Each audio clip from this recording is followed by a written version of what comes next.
बड़ी खबर आ रही है, उसका रुख कर लेते हैं। सुप्रीम कोर्ट में जजों की नियुक्ति लटक सकती है। हाई कोर्ट के जजों के ट्रांसफर्स लटक सकते हैं। एक बड़ी खबर आ रही है, सुप्रीम कोर्ट के एक जज ने कोलिजियम की बैठक पर सवाल उठाते हुए, जिनका नाम जस्टिस जे चलमेश्वर है, उन्होंने बैठक में शामिल होने से इनकार कर दिया है। जस्टिस चलमेश्वर का आरोप यह है कि कोलिजियम की बैठक का ब्यौरा नहीं रखा जाता है, मिनट्स नहीं होते हैं।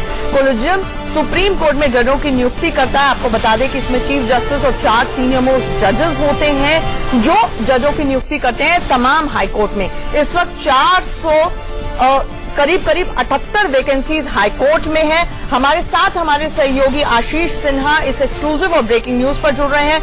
आशीष, 1993 से सुप्रीम कोर्ट में कोलिजियम सिस्टम ऑपरेट कर रहा है। पहला मामला है इतिहास में जब एक सुप्रीम कोर्ट के कोलिजियम के जज ने बॉयकॉट किया है। बिल्कुल, भारतीय इतिहास में ये पहली बार होगा जब सुप्रीम कोर्ट के वर्तमान जज ने जजों की नियुक्ति करने वाली कोलिजियम पर सवाल उठाया है।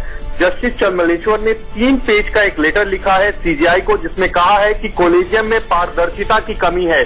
जो बात लगातार सरकार कहती है कि पारदर्शिता की कमी है, ये बात जस्टिस चलमेश्वर यानी वर्तमान जज खुद अपने लेटर में कहते हैं कि पारदर्शिता की कमी है। यहां तक कहा जाता है उस लेटर में कि कोई रिकॉर्ड नहीं रखा जाता, यानी जज की जब मीटिंग होती है तो उसका कोई रिकॉर्ड नहीं रखा जाता। इतना ही नहीं, ये भी कहा गया है कि अगर किसी जज को रिजेक्ट किया जाता है तो उसकी वजह नहीं बताई जाती।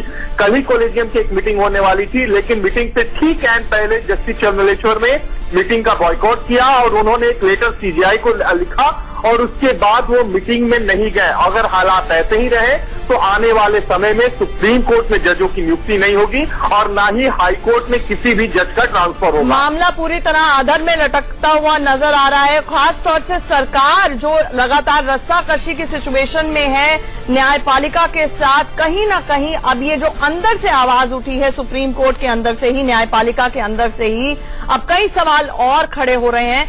हमारे साथ जुड़ने के लिए आशीष आपका शुक्रिया। 478 वैकेंसीज इस वक्त तमाम हाई कोर्ट्स में, 40 लाख से ज्यादा मामले इस वक्त हाई कोर्ट्स में लंबित है और इस चीज के बाद, इस खबर के बाद कहीं ना कहीं पूरा मामला लटकता हुआ नजर आ रहा है। चित्र